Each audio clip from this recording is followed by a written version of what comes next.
الحمد لله رب العالمين والعاقبة للمتقين ولا عدوان إلا على الظالمين والصلاة والسلام على نبينا وقدوتنا وحبيبنا وشفيعنا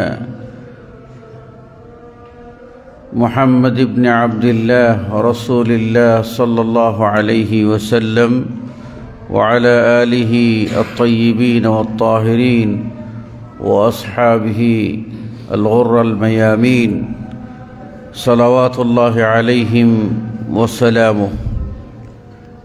أما بعد فإن خير الحديث كتاب الله وخير الهدي هدي محمد صلى الله عليه وسلم وشر الأمور محدثاتها وكل محدثة بدعة وكل بدعة ضلالة.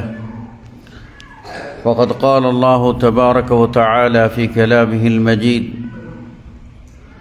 بعد أعوذ بالله السميع العليم من الشيطان الرجيم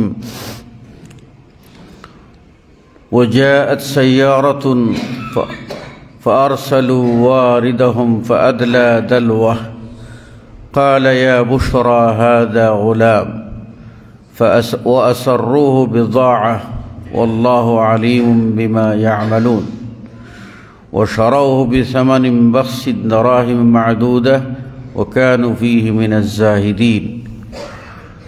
وقال سبحانه وتعالى من كان يريد حرث الآخرة نزد له في حرثه ومن كان يريد حرث الدنيا نؤتيه منها وما له في الآخرة من نصيب. وعن أبي هريرة رضي الله تعالى عنه قال قال رسول الله صلى الله عليه وسلم إذا أدى العبد حق الله وحق مواليه كان له أجران. قال فحدثتها كعبا فقال كعب ليس عليه حساب ولا على مؤمن مزهد. رواه مسلم. মুসল্লিয়ান কেরাম, আজকের খুতবায় আমরা আলোচনা করব ইসলামে জুহদ বনাম বৈরাগ্যবাদ।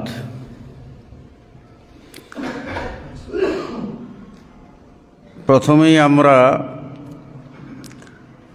বৈরাগ্যবাদ সম্পর্কে একটা ধারণা দিয়ে দেই, তাহলে জুহদ এর সাথে কম্পেয়ার করা সহজ হবে। আলোচনাটা ভালো করে বোঝার চেষ্টা করবেন। বৈরাগীদের যে নীতি ও আদর্শ, তাদের ওই নীতি ও আদর্শের নাম হলো বৈরাগ্যবাদ। বৈরাগী কারা? বৈরাগী হলো যারা তথাকথিত উদ্ভট বিশ্বাস এর ভিত্তিতে দুনিয়ার এবং দুনিয়া থেকে যে সমস্ত প্রয়োজনীয় বিষয় মানুষের গ্রহণ করা দরকার, যেগুলি মানুষের জন্য বৈধ উপকারী, এ সকল সুখ ও আনন্দ থেকে মুক্ত হয়ে এক ধরনের অমানসিক কার্যকলাপে তারা লিপ্ত হন এবং তারা দুনিয়া ত্যাগী বলে নিজেদেরকে দাবি করেন। দুনিয়া ত্যাগী তারা মাসে 6 মাসে 1 বছরে গোসলও করেন না এবং চুলে জটা দাড়িতে জটা লাগিয়ে এই পাটের বস্তা গায়ে দিয়ে কেউ বা উলঙ্গ সেজে, কেউ বা বটবৃক্ষের তলে, কেউ বা কোনো গাজার আস্তানায়, কেউ বা কোনো তথাকথিত মাজার ইত্যাদিতে ভিড় করে কিংবা জঙ্গলে বা রাস্তায় ভবঘুরে জীবনযাপন করেন। এই সমস্ত মানুষগুলি নিজেরা মনে করেন যে এইভাবে দুনিয়া বিমুখ হলে আমরা সহজেই আমরা আল্লাহকে পেয়ে যাব। নিজেদের মন গড়া চিন্তা চেতনা থেকে এই যে বিশ্বাস নিয়ে তারা পাগল বেশে থাকেন, এদেরকে বলা হয় বৈরাগী, মানে দুনিয়া বিরাগী। বৈরাগী মানে কি? দুনিয়া বিরাগী, অর্থাৎ দুনিয়ার প্রতি তাদের কোনো লোভ নাই। এইগুলিকে আবার যখন বাস্তবে দেখা যায় যে দুনিয়া ভোগ করার জন্য এক ধরনের মাতলামির মধ্যে থাকে এবং গাঁজা, হেরোইন ইত্যাদির মাধ্যমে তাদের আত্মার খোরাক হলো গান বাদ্য আর নারীদের ভোগবিলাস, এটা আবার তারা ছাড়েন না। এমনি মানে ইসলামী কোনো বিধিবিধান মানবেন না, আল্লাহর জিকির আজকার কোনো কিছুই করবেন না। এই পাগলামির মধ্যেই নাকি তারা আল্লাহকে খুঁজে বেড়ান আর বলে থাকেন যে এই বিশ্ব ভুবনে স্রষ্টা অসংখ্য রূপলীলা এবং পাগলের মেলা সৃষ্টি করেছে। কাজেই ওই পাগলের মেলার মধ্যেই পাগলামি করে এক ধরনের জঙ্গলি মানুষের পোশাক আশাক ধারণ করে যারা চলে থাকেন, ওদের সেই জীবনযাত্রাকে বৈরাগী জীবনযাত্রা বলা হয়, আর ওদের দর্শনকে বলা হয় বৈরাগ্যবাদ। এখন ইসলামে এইরকম বৈরাগী সাজার কোনো ব্যবস্থা আছে কি? ইসলামে এইরকম বৈরাগী হওয়ার কোনো সুযোগ আছে কি? ইসলামে যে বিষয়টি আছে সেটা হলো জুহদ। আর জুহদ যারা করেন তাদেরকে বলা হয় জাহেদ। জাহেদ মানে আমরা সাধারণত বলি আবেদ জাহেদ। আবেদ মানে পরহেজগার, ইবাদত গুজার, আর জাহেদ মানেও সে আমরা ধরে থাকি যে সে পরহেজগারীদের একজন। তবে জুহদের আসল অর্থ হচ্ছে জুহদু জিদ্দুর রাগাবাহ, মানে দুনিয়ার যে সমস্ত রগবত বা দুনিয়ার যে সমস্ত আকর্ষণীয় জিনিসগুলি আছে সেগুলি থেকে মুক্ত থাকা, কোনো জিনিসকে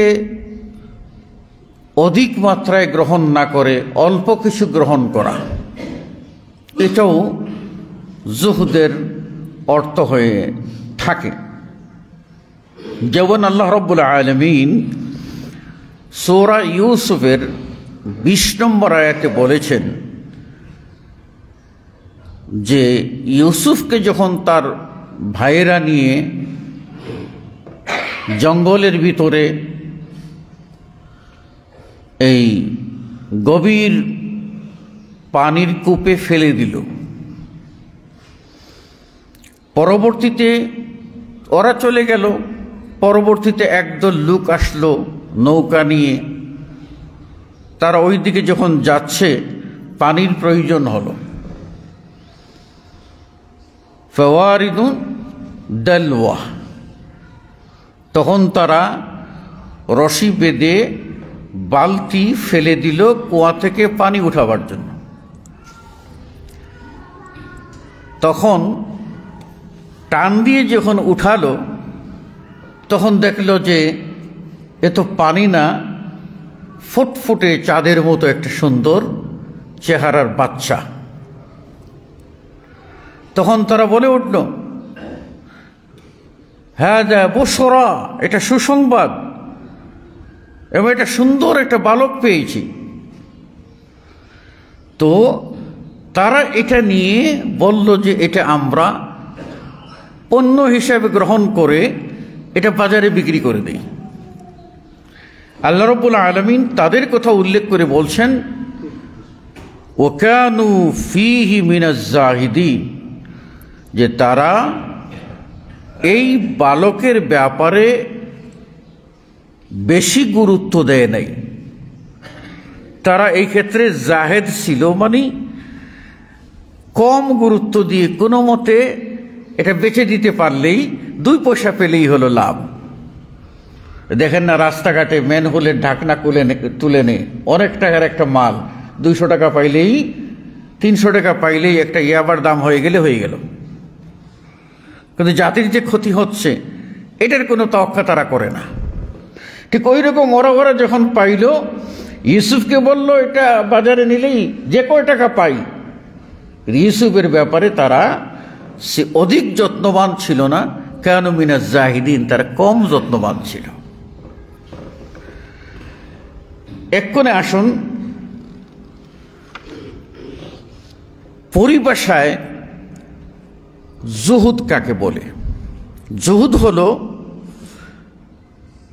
হুয়া বুগযুদ দুনিয়া ওয়াল ইরাযু আনহা। কারো কারো মতে জুহুদ হলো দুনিয়া এর প্রতি ঘৃণা এবং এর ফলে দুনিয়া থেকে মুক্ত থাকা।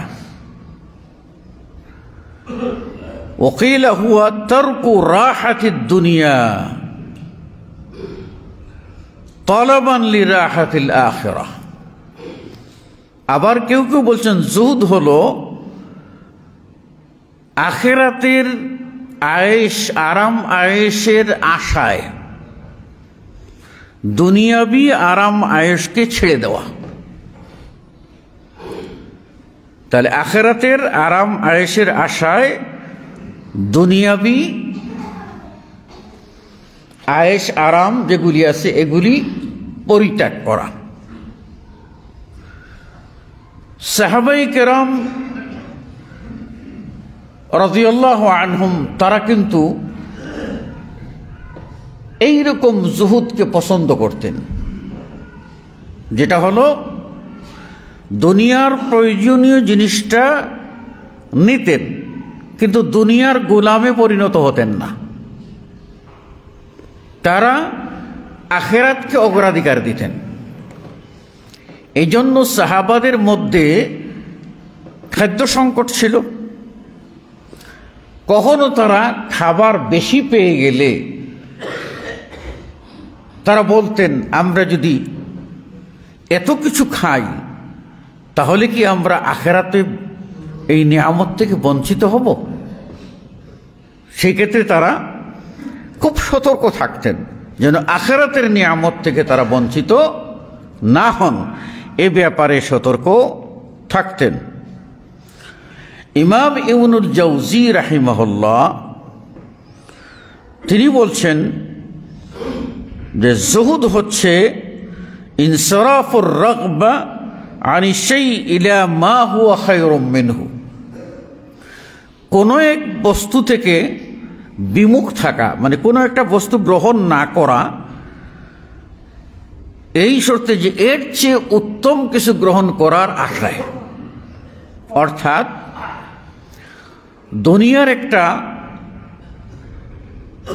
জিনিস সেটা তারা গ্রহণ করার সময় চিন্তা করতেন যে এর চেয়ে বেটার আমরা পাবো কোথায়? আখিরাতে। তাহলে আমরা আখিরাতটাকেই প্রাধান্য দিই। এই ছিল তাদের চিন্তা চেতনা। ইমাম আল গজ্জালি তিনি বলছেন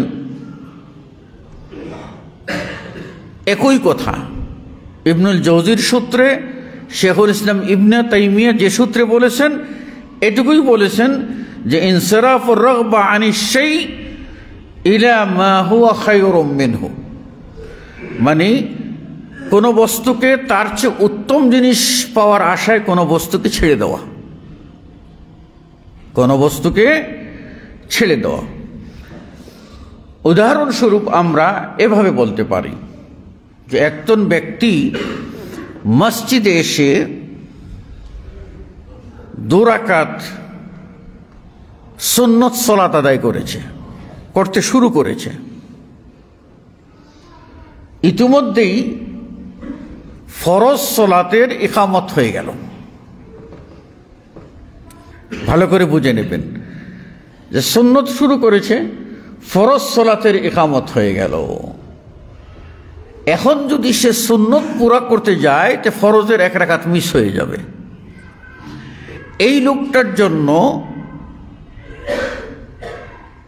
সুন্নত উত্তম না ফরজ উত্তম? সুন্নতও ভালো কাজ, ফরজও ভালো কাজ। 2 কাজের মধ্যে সবচেয়ে উত্তম হলো ফরজ। কাজেই ফরজ যেন মিস না হয়, এই লোককে সুন্নত ছেড়ে দিয়ে ফরজে চলে আসা, এটাকে আবিধানিক পরিভাষায় বলে যে এটা হলো জুহদ, মানে এই অল্প পরকালীন অল্প স্বার্থ এটা ছেড়ে দিল বেশি স্বার্থের আশায়, এটাকে জুহদ বলা হয়। ইমাম ইবনুল কাইয়িম রাহিমাহুল্লাহ তিনি জুহদের 4টি প্রকার করেছেন। প্রথম বলেছেন জুহদুন ফিল হারাম,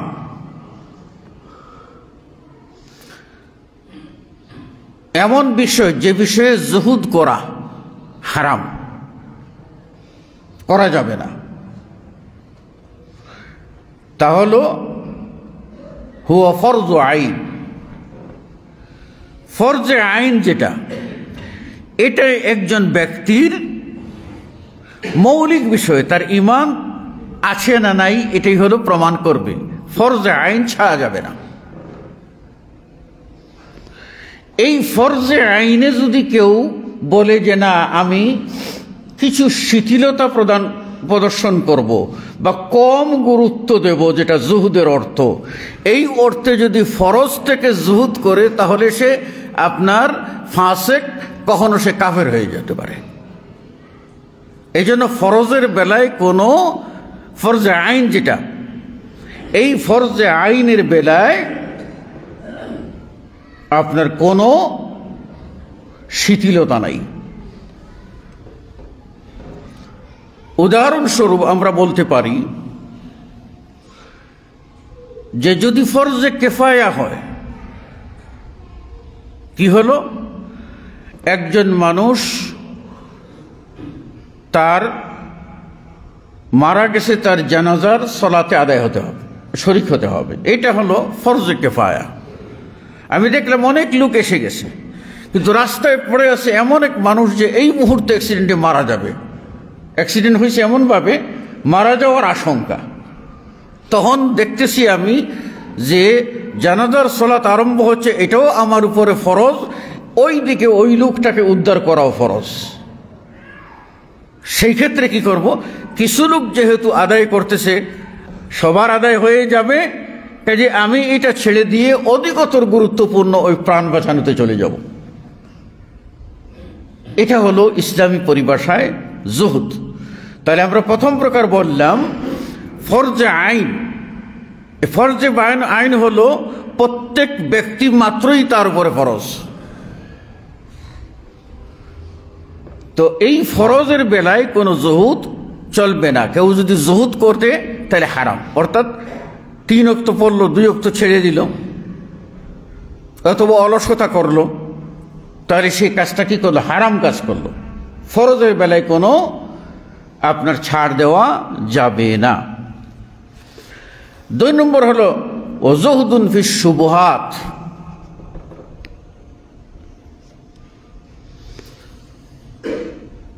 একটা সন্দেহের বিষয়। এই সন্দেহের বিষয়ে অবস্থা ভেদে যদি তার পক্ষে ওয়াজিব আদায় করা সম্ভব তাহলে সেটাই সে গুরুত্ব দেবে, আর যদি সেটা আদায় না করতে পারে এটা মুস্তাহাব, সে তখন এটা ছেড়ে দেবে। অর্থাৎ মুস্তাহাব আর ওয়াজিবের ভিতরে যদি দ্বন্দ্ব লাগে তাহলে সেই ক্ষেত্রে মুস্তাহাবটা ছেড়ে দিয়ে ওয়াজিবটা সে গ্রহণ করবে, আর যদি ওয়াজিব আদায় করার পরে সম্ভব হয় সেটা মুস্তাহাব সে আদায় করবে। তৃতীয় হলো জুহদুন ফিল ফুজুল, একটু অতিরিক্ত বিষয়ে জুহুদ। যেমন কথা বলার বেলায় একজন ব্যক্তি কি করবে, ইসলামের নীতিমালা মেনে সে আল্লাহ নবী সাল্লাল্লাহু আলাইহি ওয়াসাল্লাম বলেছেন, মান কানা ইউমিনু বিল্লাহি ওয়াল ইয়াউমিল আখির ফালিয়াকুল খায়রান আও লিয়াসমুত। চাহে সে উত্তম কথা বলুক নতুবা সে চুপ থাক, বেটার হলো চুপ থাকা। তাই কথা বলার ক্ষেত্রে একজন ব্যক্তি জাহেদ হতে পারেন, জুহুদ করতে পারেন, তিনি প্রয়োজনীয় কথা বলবেন, অপ্রয়োজনীয় কথা বলবেন না। ওয়ান নজর, দৃষ্টি দেওয়া, এই দৃষ্টি দেওয়ার ব্যাপারেও অপ্রয়োজনীয় দৃষ্টি নিক্ষেপ, কারো কিছু উকি মেরে দেখা, লোকটা লুকাইতে চাইতেছে, আমি উকি মেরে দেখতে যাব, তার পরিবার নিয়ে কিছু কোনো একটা করতেছে, আমি উকি মেরে দেখতে যাব, এটা হলো আপনার বাড়াবাড়ি। আর এর থেকে সতর্ক থাকার নাম হলো জুহদ। আমি আমার চোখকে নিম্নগামী করে ফেললাম, এদিকে তাকাইলাম না। তৃতীয় হলো সুয়াল, জিজ্ঞাসা করা, প্রশ্ন করা। এই প্রশ্নের ব্যাপারে আপনার যেটা আমার একান্ত প্রয়োজন সে বিষয়ে প্রশ্ন করব, যেটা একান্ত প্রয়োজন না সে বিষয়ের প্রশ্ন থেকে আমি নিজেকে দূরে সরিয়ে রাখবো। এটা হলো প্রশ্নের বেলায় জুহদ। ওয়াল লিকা ওয়া গায়রিহি, অনুরূপভাবে কারোর সাথে সাক্ষাৎ করা। এই সাক্ষাৎটা যদি আমি দেখি যে একেবারে প্রয়োজন, তখন প্রয়োজনের তাগিদে আমি সাক্ষাৎ করব। প্রয়োজন নাই এই ক্ষেত্রে ওই লোকটাকে বিরক্ত করা এটা ভদ্রতার খেলাফ। কাজেই এই বিরক্ত থেকে আমি নিজেকে সতর্ক রাখবো, এটা হলো জুহদ। ওয়াজুহদুন ফিন্নাস, মানুষের মধ্যে জুহদ, অর্থাৎ মানুষ থেকে বিমুখ থাকা। কথায় কথায় যে মানুষের কাছে ধরনা দেয় সেই মানুষটার মূল্য সমাজে থাকে না। আর যে লোক প্রয়োজনে যায় তার ওই 2 মিনিট কথা 2 মাস না 2 বছরের ওই মানে গুনগুন করার, গুরগুর করা, তা থেকেও ওই 2 মিনিটেই অনেক কাজ হয়ে যায়। জুহদের চতুর্থ প্রকার হলো ওজুহদুন জামিউন লিজালিকা কুল্লি ওয়া হুয়া জুহদু ফিমা সিওয়া মা ইনদাল্লাহ। আল্লাহর কাছে যা আছে এর উপরে ভরসা করা, আল্লাহ ছাড়া অন্যের কাছে আপনার যতটুকু সম্ভব নিজেকে নিবৃত রাখা, কন্ট্রোল রাখা, অন্যের কাছে হাত না পাঠা। এটা হলো জুহদের এই চতুর্থ প্রকার। 4টা পয়েন্ট বললাম। এবারে আমরা আলোচনা করব, আপনি যদি ভারসাম্যপূর্ণ জীবনযাপন করতে চান এবং ফুজুল অতিরিক্ত কিছু না করে আপনি পরকালের উত্তমত্বকে অগ্রাধিকার দিতে চান, তাহলে আপনার জুহদের এই মানসিকতা থাকতে হবে। আর জুহদের এই মানসিকতা আপনার মধ্যে সৃষ্টি করতে হলে তিনটা বিষয়ে খুব খেয়াল রাখতে হবে। এক নম্বর হলো ইলমুল আবদি আন্না দুনিয়া জিল্লুন ওয়া জাইলুন ওয়া খিয়ালুন ওয়া জাইরুন। প্রত্যেক ব্যক্তি এই কথা মন থেকে শুরুয়ানা বিশ্বাস করবে যে দুনিয়াটা ক্ষণস্থায়ী, এটা স্থায়িত্ব পাবে না, এটার ধ্বংস হয়ে যাবে। যার ধ্বংস হয়ে যাবে তার পিছনে আমার সময় বেশি ব্যয় করা উচিত নয়। ওর থেকে যেটুকু প্রয়োজন সেটুকু নিয়েই আপনাকে কি করতে হবে, কেটে পড়তে হবে। এটা হলো জুহদের বিষয়। উদাহরণস্বরূপ দেখতেছি জোয়ারের পানিতে নদী ভাঙতেছে, এখন মাছ ধরা যাচ্ছে, মাছ কাছে চলে আসছে। এখন আপনি একটা মাছ পেয়েছেন, আজকের দিনের খাওয়া হবে, সটকে পড়েন। এখন আপনি মাছের লোভ দেখে ওখানে দাঁড়িয়ে একটার পর আরেকটা ধরতে গেলেন, এসে আপনাকে সহ সাগরে নিয়ে চলে গেল। ওই যে অতিমাত্রায় চাওয়া, এই অতিমাত্রায় চাওয়ায় আপনার মরণ হলো, আপনার ধ্বংস হলো, আপনাকে সহ নিয়ে এলো কোথায়? সাগরে। তো এই জন্যই অতিরিক্ত চাওয়া থেকে আমাদের বিরত থাকতে হবে। অনেক সময় আল্লাহ রাব্বুল আলামিন এই অতিরিক্ত চাওয়াকে বলেছেন যে এই মরুভূমিতে, ধূসর মরুভূমি অথবা বালো পিচ ডালাই রাস্তা, আপনি স্পিডে গাড়ি চালাবেন, দূর দেখবেন যে রাস্তায় পানির মতো ঝিলিক মারতেছে। আপনি যদি মনে করেন যে এটা পানি, তাহলে ওখানে গিয়েই জোরে গাড়ি ব্রেক করবেন, অস্বাভাবিকভাবে আপনি উল্টে যাবেন, উল্টে পড়ে পোল্টি খাইয়া জীবন যাবে। অথবা আপনি যদি মনে করেন যে এটা একটা পানি, এটা মনে করে যদি গাড়িটা আটকে করে সাইড করে রেখে, বাহনটা সাইড করে রেখে মনে করলাম খুব অনেক দিন হলো শহরে থাকি, সাঁতার কাটার কোনো সুযোগ হলো না, একটা লাফ দিই পানিতে। এখন ওই পানিতে গিয়ে দিলেন ঝাঁপ, ঝাঁপ দেওয়ার পরেই পাঁজরের হাড্ডিগুলি ভাঙ্গা, নাক নখ ফাইটা আপনার অবস্থা 12 না 12.5। সুতরাং আপনাকে কি করতে হবে? এই চাকচিক্যময় মরুভূমি বা এইরকম লোভনীয় কিছু, এটাকেই আল্লাহ রাব্বুল আলামিন বলছেন যে ওটা দুনিয়া, ওটা ধ্বংস হয়ে যাবে, তোমাকে লোভ দেখাবে। এর থেকে তুমি সতর্ক যদি হও, তাহলে এটাই হলো তোমার জন্য মঙ্গল। এই জন্য আল্লাহ রাব্বুল আলামিন কোরআনুল কারীমে দুনিয়ার এই লোভনীয় বিষয়গুলি সম্পর্কে বলছেন যে মাতাউল গুরুর, এগুলি আকর্ষণীয়, লোভনীয় ভোগ্য বস্তু।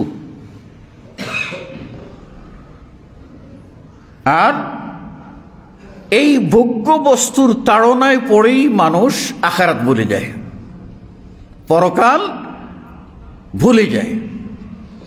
এই জন্য আল্লাহ বলছেন, ইয়া আইয়ুহাল ইনসান মা গররাকা বিরব্বিকাল কারীম। হে মানুষ, তোমাকে তোমার দয়াল আল্লাহ তার থেকে কিসে বেপরোয়া করে দিল, প্রতারণায় ফেলে দিল তোমাকে কিসে? আল্লাযী খালাকাকা ফাসাওয়াকা ফাআদালাক, যিনি তোমাকে সৃষ্টি করেছেন, সুন্দর অবয়ব দিয়েছেন, ইনসাফপূর্ণ বডি তোমাকে দান করেছেন। তাহলে আল্লাহ রাব্বুল আলামিন এইসব ব্যাপারে আমাদেরকে সতর্ক করেছেন। আপনি যখন আখিরাত নিয়ে ভাববেন, আপনার ওই দুনিয়াবি লোভ লালসা কিছুটা হলেও কমবে এবং অল্পে তুষ্ট থাকার চিন্তা আপনার ভিতরে জাগ্রত হবে। 2 নম্বর হলো ইলমু আন্না ওয়ারাহা দারান আযমা মিনহা কদরা। এই বিশ্বাস একজন ব্যক্তি সব সময় হৃদয়ে লালন করবে যে আজকে দুনিয়ার পরে আমার জন্য এমন বাড়ি ঘর, এমন রাজপ্রাসাদ, আমি হতে পারি ফকির মিসকিন, কিন্তু আল্লাহর দরবারে আমার জন্য রাজপ্রাসাদ, দুনিয়ায় আমি রাজা হইনি কিন্তু আখিরাতে রাজপ্রাসাদ আমাকে বানিয়ে রেখেছেন।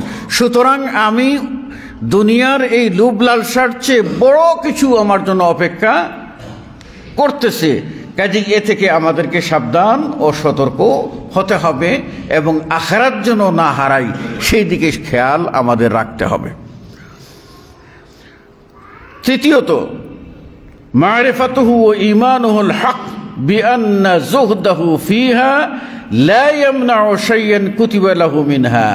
এখানেই একটা মজার বিষয়। একজন ব্যক্তি যদি তাকদীরের প্রতি বিশ্বাস করে তাহলে ওই মানুষটা আল্লাহর নির্দেশ মতো কাজ করবে।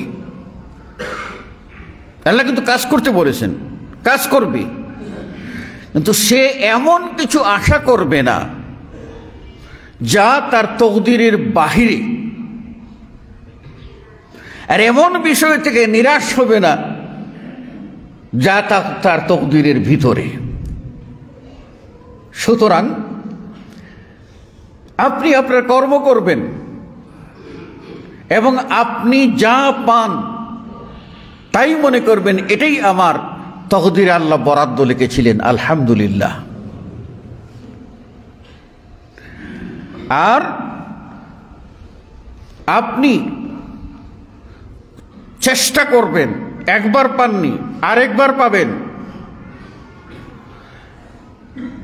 আমার জীবনে আমি নিজেই বলতে পারি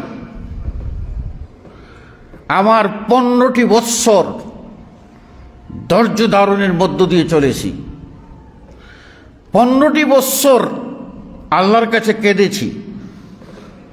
হ্যাঁ হুতাশ যা কিছু ছিল জীবনে মানুষের সংসারে আসে। 15 বছর পূর্তি হতে আল্লাহ রাব্বুল আলামিন আমার চাওয়া ও না চাওয়া যত কিছু আছে আল্লাহ রাব্বুল আলামিন কোত্থেকে আমার ব্যবস্থা করতেছেন, যিনি যে আল্লাহ ব্যবস্থা করতেছেন, কার দিয়ে কিভাবে ব্যবস্থা করতেছেন নিষ্পত্তি হয়ে যাচ্ছে। তাহলে ওটা আমার জন্য আল্লাহ রাব্বুল আলামিন বরাদ্দ রেখেছিলেন, এটা আপনার পাত্রে দিয়েছিলেন না কার পাত্রে দিয়েছিলেন? যার পাত্রে দিয়েছিলেন আল্লাহ কবুল করেছেন তার কাছ থেকে আসতেছে আমি মনে করি।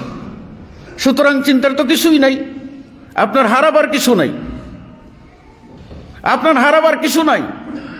আপনাকে এই মানসিকতা রাখতে হবে। অনেক সময় মানুষ বলে না, বিপদে পড়লে কেউ যদি বিপদ উদ্ধার করে, আল্লাহ আল্লাহ আপনারে ফেরেশতা করে আমার কাছে পাঠাইছে, না হইলে কি বিপদ উদ্ধার হইতে পারতাম। তো 15 বছরের কান্নার পরে আল্লাহ ফেরেশতা পাঠাইছে, কিভাবে পাঠাইছে, কারে পাঠাইছে এটা আল্লাহ জানে।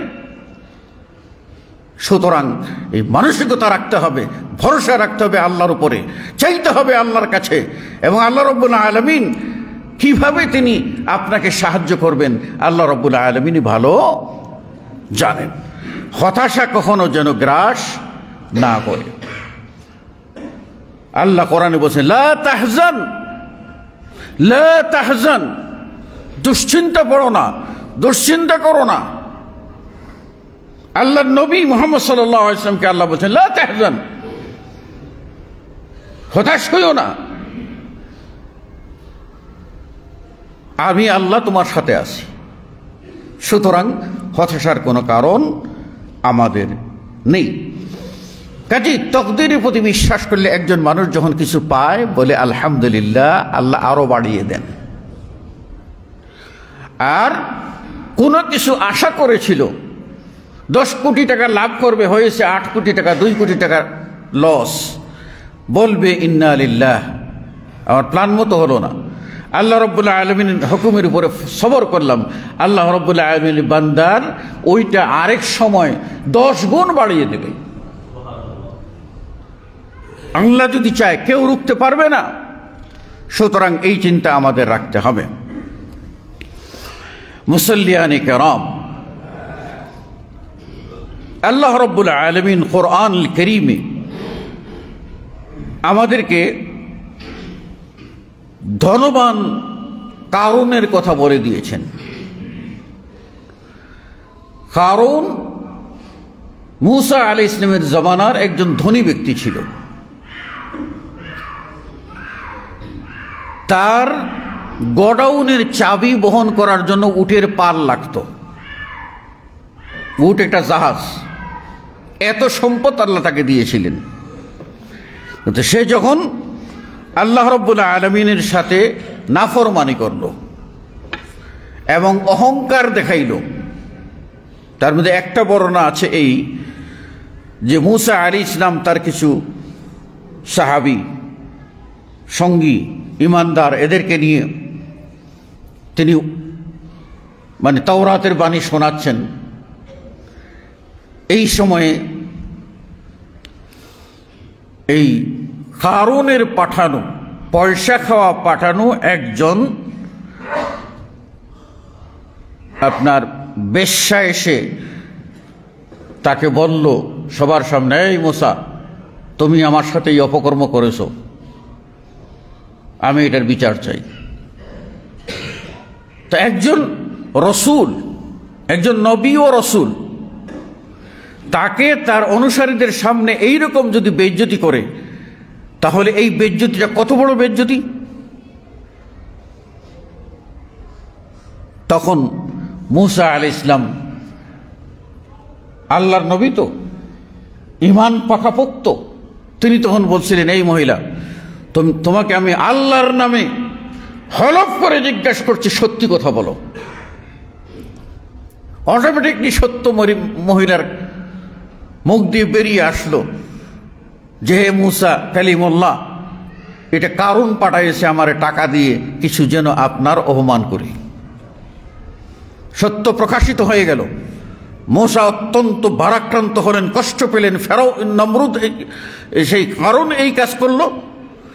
এই সময়ে কারুন মূসার অপমান কি করে এটা দেখার জন্য কিছু বাহনের উপরে উঠে, ওই গাদার পিঠে, উঠের পিঠে উঠে টুকটুক করে আসতেছে। দেখি মূসা কেমন করে এই বিপদ সামাল দেয়। দেখি কাছাকাছি যখন আসছে, মূসা আলাইহিস সালাম আল্লাহর কাছে চাইলেন, আল্লাহ তুমি আমাকে একটু ক্ষমতা দাও, আমার একটু কথা শোনার শক্তি দাও, যেন এই জমিন আমার একটু কথা শুনে।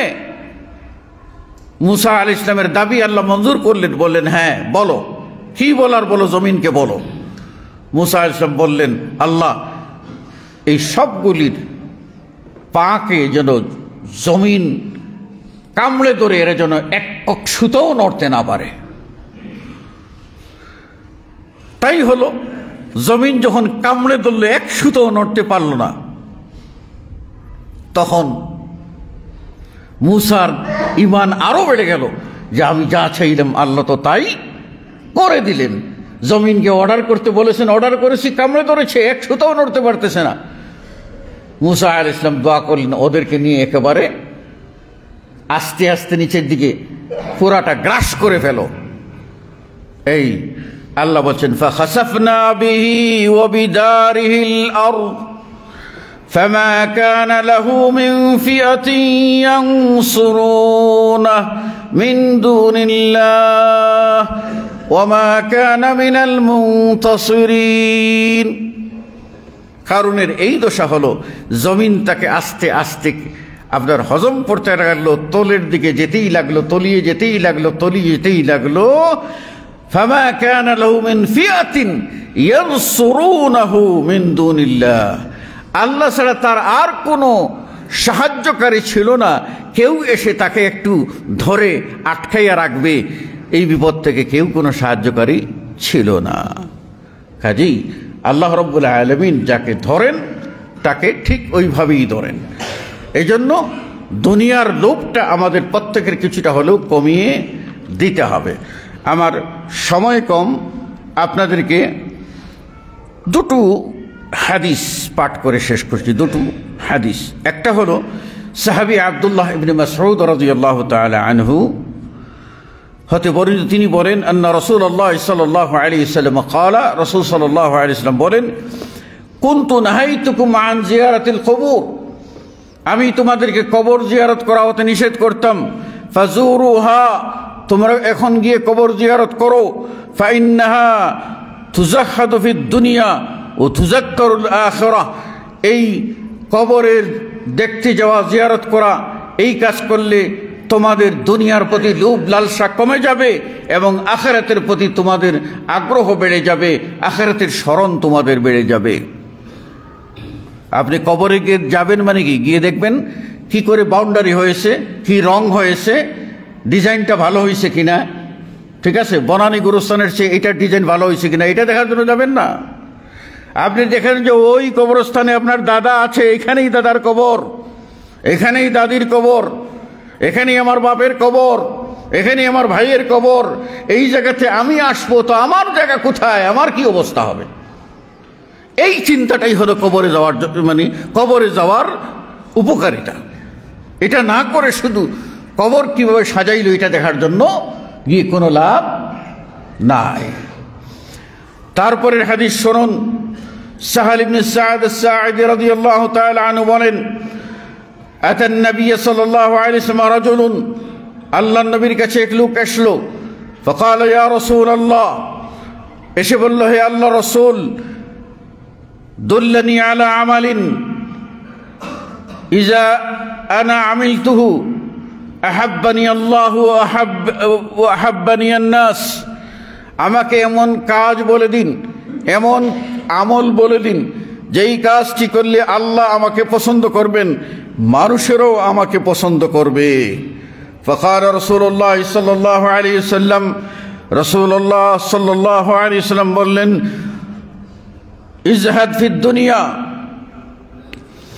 দুনিয়ার প্রতি লোভ লালসা কমিয়ে দাও, ওই বৈরাগ্যতা নাই, দুনিয়ার প্রতি যেটুকু প্রয়োজন সেটা গ্রহণ করো, অতিরিক্ত লোভ লালসাকে তুমি বাদ দিয়ে দাও। ইউহিব্বাকাল্লাহ, আল্লাহ তোমাকে ভালোবাসবেন। দুনিয়ার লোভ লালসা বাদ দাও, কমিয়ে দাও, আল্লাহ তোমাকে ভালোবাসবেন। ওয়াজহাদ ফীমা ফি আইদিন নাস ইউহিব্বুনাক, আর মানুষের কাছে যা আছে সেই দিকে হাত পাতনে থেকে হাতটাকে একটু গুটিয়ে নাও, তোমাকে মানুষ ভালোবাসবে, তোমাকে মানুষ ভালোবাসবে, তোমাকে মানুষ সম্মান করবে। আমরাও দুনিয়াতে দেখি যে মানুষটা বারবার মানুষের দুয়ারে দুয়ারে হাত পাতে, ওরে দেখলেই মানে যাও তো, ওরে বলে যাও তো, যাও তো বলে তাড়িয়ে দে। আর ওইটা যাও তো বলে তাড়িয়ে দিয়ে ক্ষান্ত হয় না, পাশে যে বসা, দেখছো তো খাটাসটা কিরকম করে প্রতিদিন মানুষের বিরক্ত করে, গালিও একটা দেয়। যে জীবনে চায় না, ঘরে পড়ে আছে, আল্লাহ বলছেন ওয়ালা ইয়াসআলুন নাসা ইলহাফা, মানুষের কাছে লজ্জায় চায় না, ওই মানুষকে খুঁজে বাইর করে তাকে যে দেয়, সেই মানুষটা ওই সামান্য কিছু পেলে মনে করে আকাশের চাঁদ পেয়েছে। হঠাৎ আপনার মহল্লার একজন মানুষ বিপদে পড়েছে, কোনোদিন চায় নাই, আসছে মসজিদে সাহায্যের জন্য, প্রত্যেক মানুষ সাধ্যমতো সাহায্য করবে। পরের দিন যদি আবার আসে, ওই মিয়া গতকালকেরটা পেট ভরে নাই, যাও, শেষ। এই জন্যই দুনিয়ার মানুষের কাছে চাওয়ার মানসিকতাটা নিজের জন্য মানে অপ্রয়োজনীয়, অত্যন্ত খারাপ। রাসূল সাল্লাল্লাহু আলাইহি ওয়াসাল্লাম বলছেন, যারা মানুষের কাছে হাত পেত পাতে অথচ সে সুস্থ আছে, কাজ করে খেতে পারবে, এই সুস্থ ব্যক্তিকে, যুবক সুস্থ কাজ করতে পারবে, তাকে ভিক্ষা দেওয়া আল্লাহ নবী নিষেধ করেছেন, তাকে ভিক্ষা দেওয়া যাবে না। এমন তারপরেও যদি ওই বেহায়ার মতো ভিক্ষা চায়, রাসূল সাল্লাল্লাহু আলাইহি ওয়াসাল্লাম বলছেন ওয়ায়াতি ইয়াউমাল কিয়ামা, কিয়ামতের মাঠে এই লোকটা উঠবে যার দুই গালে কোনো গোশত থাকবে না, শুধু হাড্ডি বেরিয়ে থাকবে। সব মানুষ আদম থেকে নিয়ে কিয়ামত পর্যন্ত সব মানুষ দেখবে এই লোকটার এই হচ্ছে বিভৎস চেহারা কেন। এই লোকটা মানুষের কাছে প্রয়োজনে অপ্রয়োজনে হাত পেতে ঘুরে বেড়াইতো, কোনো কাজ করতো না, কোনো কিছু করতো না। এইটা সব মানুষ জানবে। লজ্জা সেদিন ঢাকার কোনো পথ থাকবে না। অতএব আসুন আমরা যে জিনিসটা ক্লিয়ার করতে পারিনি আজকের খুতবায়, এটা লম্বা বিষয়। একটা হলো বৈরাগ্যতা ইসলামে নাই। আল্লাহ বলছেন দুনিয়া ও আখিরাতের কল্যাণ নিতে হবে, আখিরাতকে প্রাধান্য দিতে হবে। এই আখিরাতকে প্রাধান্য দিয়ে যে সমস্ত মানুষরা দুনিয়ার অধিক চাকচিক্য থেকে নিজেকে মুক্ত রাখেন তাদেরটা হলো জুহদ। এই জুহদ ইসলামে প্রশংসনীয়, এটাই করতে বলা হয়েছে। কিন্তু বাড়ি নাই, ঘর নাই, সংসার নাই, বিয়ে নাই, শাদী নাই, কিচ্ছু নাই, জঙ্গলি জানোয়ারের মতো, এই শিবাঞ্জির মতো, ভূতের মতো সেজে গিয়ে এই মানুষগুলি যারা যারা চলাফেরা করে ওরা পাগল, ওরা মজনুন, ওরা দিকহারা, পথহারা, বিপদগামী। এই বৈরাগ্যতা সম্পর্কে রাসূল সাল্লাল্লাহু আলাইহি ওয়াসাল্লাম বলছেন লা রুহবানিয়াতা ফিল ইসলাম, ইসলামে কোনো রুহবানিয়ত নাই, বৈরাগ্যতা নাই। এজন্য আল্লাহ কোরআনে বলছেন ফাইজা কুদিয়াতিস সালাতু ফান্তাশিরু ফিল আরদ, সালাত শেষ হয়ে গেছে, মসজিদে বসে তথাকথিত বানাওয়ার তসবির দানা টিপো না, এখানে রাত সময় পার করো না। তোমাকে তোমার চাকরিতে যেতে হবে, তোমাকে তোমার ডিউটিতে যেতে হবে, তোমাকে তোমার দোকানে যেতে হবে, তোমাকে তোমার সেই ফসলের জমিতে যেতে হবে, এগুলি তোমার কাজ। ফান্তাশিরু ফিল আরদ, সালাত শেষ হয়েছে, এবার এখানে না বসে যাও তোমার কর্মক্ষেত্রে, ওয়াবতাগু মিন ফাদলিল্লাহ, সেখানে গিয়ে আল্লাহর অনুগ্রহ চাও, আল্লাহর দয়া চাও। বিসমিল্লাহ করে দোকানটা খুলো, বিসমিল্লাহ করে হাল বাও, বিসমিল্লাহ করে চারা রোপণ করো, বিসমিল্লাহ করে ধানটা কাটতে শুরু করো। আল্লাহ রাব্বুল আলামিন তোমাকে বরকত দান করবেন। আল্লাহর কাছে আমরা সেই বরকতি চাই। বৈরাগ্যের জীবন আমরা চাই না, পাগলের জীবন আমরা চাই না, সুস্থ মস্তিষ্ক মানুষের জীবন আমরা চাই। আল্লাহ রাব্বুল আলামিন আমাদের সকলকে এই সত্য উপলব্ধি করে আমরা যেন পরকালমুখী হতে পারি, এই চিন্তাটা আমাদের মনে যেন আল্লাহ ঢুকিয়ে দেন। আল্লাহর কাছে এই তৌফিক কামনা করছি, আমিন। আকুলু কওলি হাযা আস্তাগফিরুল্লাহ লি ওয়া লাকুম ওয়া লিসাইরিল মুসলিমিন। বারাকাল্লাহু লানা ওয়া লাকুম ফিল কুরআনিল আযীম ওয়া নাফা'নি ওয়া ইয়্যাকুম বিল আয়াতিল হাকীম। ইন্নাহু তাআলা জাওয়াদুন কারীম ওয়াল কুরআন।